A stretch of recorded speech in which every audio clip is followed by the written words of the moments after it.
Right, abusu mo bibia kwa ban famra 2K ni sem blossom e wo YouTube so ase abusu afọ ya ba as usual ensem ahodo a ekoso e Ghana ase ne de besoma hefo ene ye tiefo nya na abusu amana kase no ensem bi aba betodwa info bi adrop ya ni nyina fa anas areme ya sounds na Kennedy Agyapong ko hine Japan abusu enche ekura na cheso mo nsem no ebetodwa e wo social media isu a nkofo bebre na achiro madwen e de afa na amana kase ni finally ana chese FM station ba kwa mo so di omudwumadie e wo enkran mantem honum chese ene dam no kase no mutimi frɛ owura ba kwa chese ono so ekasa edema NPP party no na bia wabra mo frɛ no na kame akoye se omo ya politicize issue ne mum no o clear no ho pen ya o yese anas ana enya ne issue o so we sorry Kennedy Agyapong na enya ne issue enya anas ene Kennedy Agyapong together with NPP inti yendili asem no individually we obian twe no hom free NPP fo nya I don't know why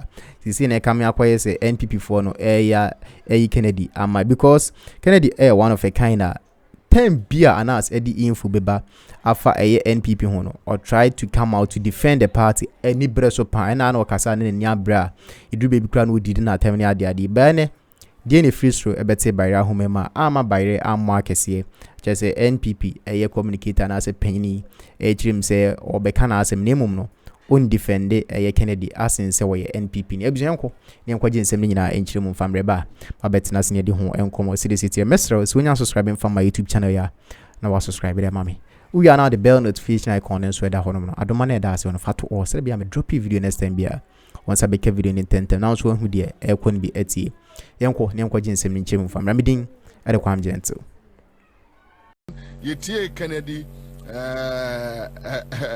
interview no but mame en coding komoke to be yenia kwesi kwatin a private legal practitioner and ojinemu edema owura Kennedy Agyapong ajakwasi akwaba I'm a private legal practitioner. Yes, of course. I mean, he's known that I'm a member of the NPP. Oh, okay. But I'm not speaking for him. In any maybe by virtue of the fact that he's a member of the NPP. Oh, okay. I'm coming to speak law. Okay. I'm not speaking on his authority or instruction. That's fine. That's fine. We are okay. We are okay. I mean, a conversation, so no problem. But from what you said, my name said I will follow Ivan Selassie Adika, who is a member of Anas legal team. My name said I will follow no. But what my background, what say at the cry a course. My name said beyond Enyama or no bekaye, say we were to you was what gather information kakra. What the kakra because it's within your terrain and you take keen interest, especially as you rightly said that you have your party member, you know, in there. What do you see in this judgment, in this matter? What do you see? Well, I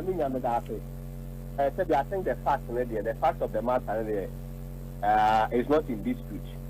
Like idea and not the courts usually have the power to make a determination on it, and which the court has done so. I'm saying worry about the issue of contention has to do with whether or not there has been a judgment. The court will not have a judgment and I say make a judgment. Independent people so I can say then after Ghana the Sebi Brew, Yadeba Haye Bata, the Kabuchi, Abuchi for the Amano for the multimidi money. But the big are normally Louis. The kind the facts of the matter are the same. Adeba said here say there can't laws are territorially bound. And she Adia Yembrawa Hana, be a Bokabuchi and Yembrawa. Sebibia Okabuchi Kamanonia. There are different states. Say who US are. You may have a state that one more LGBT too. But another state you can no more the engine too. And the laws will be confined to the territories or the boundaries of that country. And the idea you be no wahano. Who me found Kabuchi and Koka. Idea so you be no Abuchi. Who me found Hameka. Of course, there are exceptions to those rules. But generally, the idea it's wahane idea who me found Kabuchi. And the idea is here. Act now another kind of offense at the court from the jury explapo damages of $18 million against Honorable Kennedy Agyapong idea is Abuchi.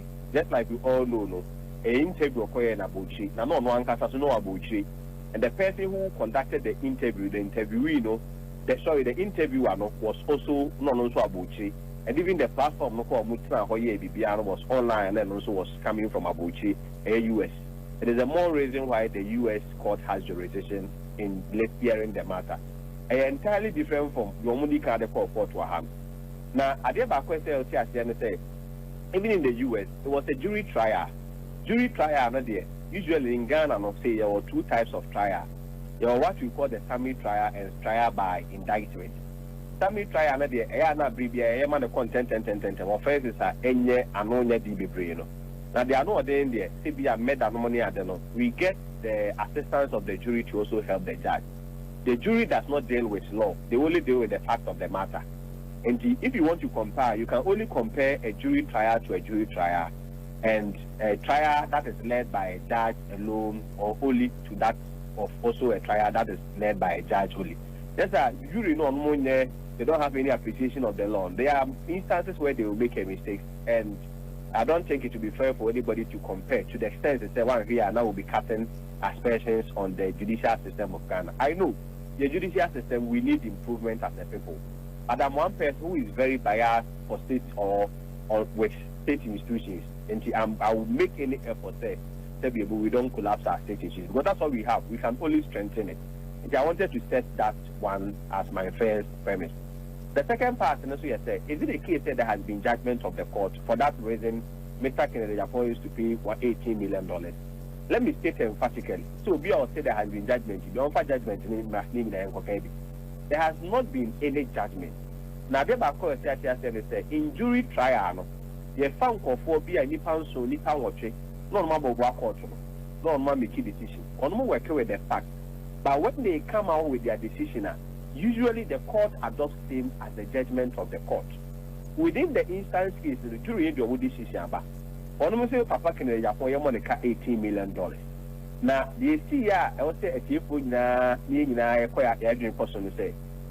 Your damages, your Ahodo, they are usually bear and 9 cry and 9 5 million for the purpose of this discussion. There will be a fair actual damages. Now, my money very relatable. I say you be Chicago track. Now, or the car, Akobo, be a taxi driver, a cab. That taxi driver was send the car. Now, if you have car, could shop bear was swimming and sun, Sunday, I can't agree. The car could be swimming shop me and a car not stand on your bedroom of who's coming next year. Damages. Second one, car now could you have swimming and sun, or bit your compensation about driver because we want a car, or could you make a bigger whisker. You bet you to quack, I say, while no more Mr. Utica, we have to punish you for it to serve as a deterrent to all other people for Utica. That will be punitive damages. Now, instruction that judge and not the man jury in say when they are calculating the damages now, on one separately, the punitive damages should be separated from the other form of damage. Unfortunately, a buyer of more national necessary during they say, oh, Oma and Tiasa, one can damages in able. Now, my main country, and not as all your lawyer in now present to a client, you have to quickly be smart. I'm on more fast, Kennedy lawyer here fast, and on say, hey, and the loophole. If you did not obey the instructions of the judge, they are any acquired hope. That is where they filed an application for mistrial. Say, that they are jury no and ćàśé if they didn't go by the instructions they are. Any a bit you can say other instructions are by you know man ćàśé. And we have filed an application for mistrial. The judge was of the view say application you can't make it orally and for anonka to control kata sobra. And the judge now almost 30 days. In the mistrial, no stage there, or mistrial, say there was an error in the legal or the judicial proceedings or the trial.